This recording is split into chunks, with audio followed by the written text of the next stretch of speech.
देखिए, इसका सबसे बड़ा कारण है भूपेंद्र हुड्डा। मैंने चुनाव से बहुत पहले कहा था कि भूपेंद्र हुड्डा कांग्रेस का सत्यानाश करेगा। इसने शैलजा को किनारे किया, इसने दीपेंद्र को किनारे, उसको किरण चौधरी को किनारे किया, इसने जो ये रणदीप सुरजेवाला था उसको किनारे किया, और जी इसने आम आदमी पार्टी को किनारे किया, इसने जो है अजय चौटाला को किनारे किया। अब सबको किनारे करते करते परमात्मा ने इसको खुद ही किनारे लगा दिए। तो ये जो है ये उसी वक्त नजर आ गया था कि ये हंकार गया है। अब हमारी टीम बात करने गई, मेरे से बड़ा किसान कौन है? सबसे बड़ा किसान मैं हूँ। यहाँ तक बल्कि कह दिया कईयों को तो एक उठ के बाहर चलो। यहाँ तक इसकी वर्डिंग थी। हरियाणा में हार की हैट्रिक लगने के बाद से कांग्रेस को भारी फजीहत का सामना करना पड़ रहा है। पार्टी के नेताओं के उन दावों की खूब किरकिरी हो रही है जिसमें उन्होंने सरकार बनाने को लेकर बड़ी बड़ी बातें कही थी। सबसे अधिक निशाने पर चुनाव में कांग्रेस पार्टी का चेहरा रहे पूर्व मुख्यमंत्री भूपेंद्र सिंह हुड्डा और उनके बेटे दीपेंद्र सिंह हुड्डा हैं। शैलजा खेमे ने पहले ही इनके खिलाफ मोर्चा खोल रखा है। अब किसान नेताओं ने भी टारगेट करना शुरू कर दिया है। कृषि कानूनों के खिलाफ दिल्ली की सीमा पर चले किसान आंदोलन का नेतृत्व कर सुर्खियों में आने वाले किसान नेता गुरनाम सिंह चढ़ूनी ने भूपेंद्र सिंह हुड्डा पर तीखा हमला बोला है। चढ़ूनी ने चुनाव में हार के पीछे हुड्डा को जिम्मेदार ठहराते हुए उन पर धोखा देने का आरोप लगाया। साथ ही हुड्डा को लेकर कई बड़े खुलासे भी किए। हरियाणा में एक मौका था, कांग्रेस उसको भुना नहीं पाई। खास तौर से किसान आंदोलन, जवानों को लेकर के पहलवान बेनाराज थे देश भर के, हरियाणा के, और किसान इसमें कांग्रेस कहीं ना कहीं फेल होगी भुनाने में। देखिए, इसका सबसे बड़ा कारण है भूपेंद्र हुड्डा। मैंने चुनाव से बहुत पहले कहा था कि भूपेंद्र हुड्डा कांग्रेस का सत्यानाश करेगा, और उसका कारण ये था, उसके तथ्य थे उसके पीछे। इसलिए मैंने कहा था कि सबसे पहले तो उसने लोकसभा के अंदर हमें एक टिकट देने का वादा किया था, बाद में मुकर गया। चौटाला को एक टिकट देता तो 9 सीटें लोकसभा में उसकी आती।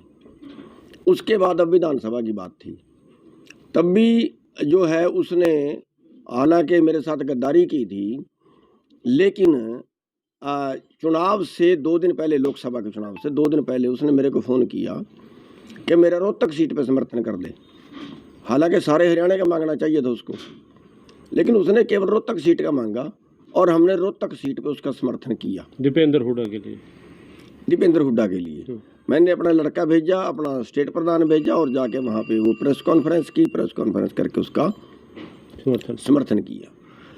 उसके बावजूद जब ये चुनाव आए तो इसमें जिन लोगों ने उसका समर्थन करवाया था वो वहीं की एक टीम थी जो मेरे पास आई थी, तो वही अब उनके पास गए कि एक टिकट इनको दे दो, इनकार कर गया। ऊपर वाले सारे जिसने राहुल गांधी ने ये इशारा किया था कि किसान लीडरों को प्रेफरेंस दें,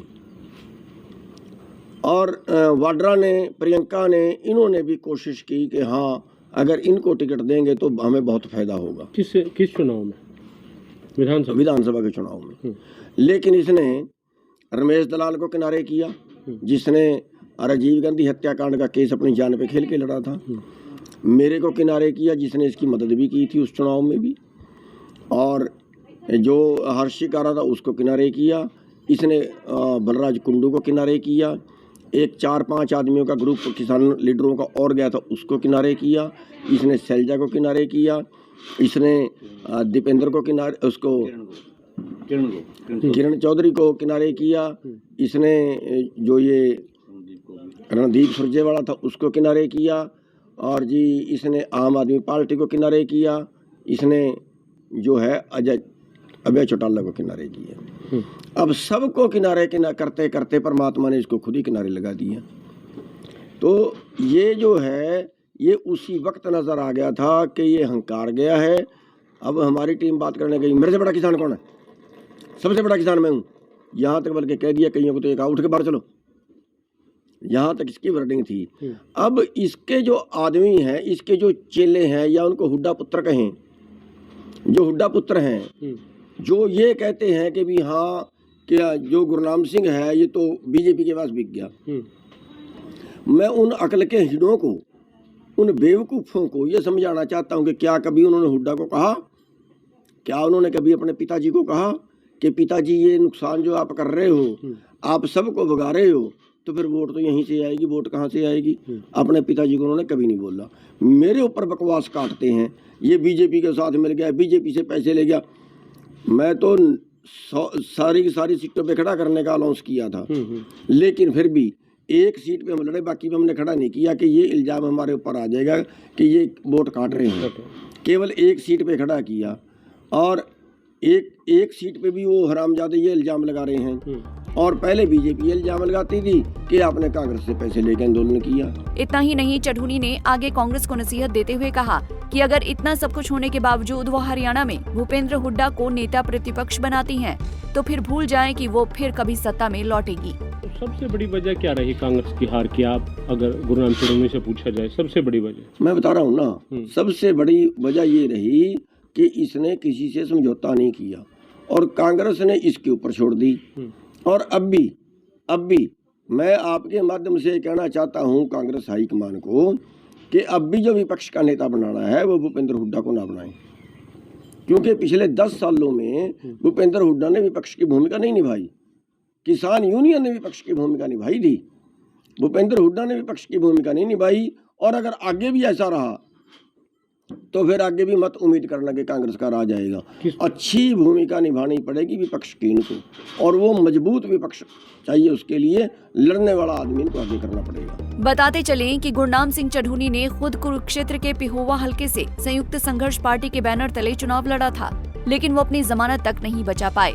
महज 1170 वोट लेकर वो 5वें स्थान पर रहे। चढ़ूनी अपनी हार के पीछे भी कांग्रेस को ही जिम्मेदार ठहरा रहे हैं। उनका आरोप है कि कांग्रेस ने बीजेपी के एजेंट के रूप में उनके बारे में दुष्प्रचार किया, जिसका खामियाजा चुनाव में भुगतना पड़ा। कुरुक्षेत्र से रणदीप रोड, पंजाब केसरी टीवी।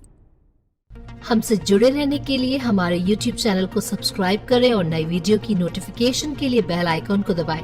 अगर आप ये वीडियो Facebook पर देख रहे हैं तो लाइक जरूर करें और ज्यादा से ज्यादा शेयर करें। धन्यवाद।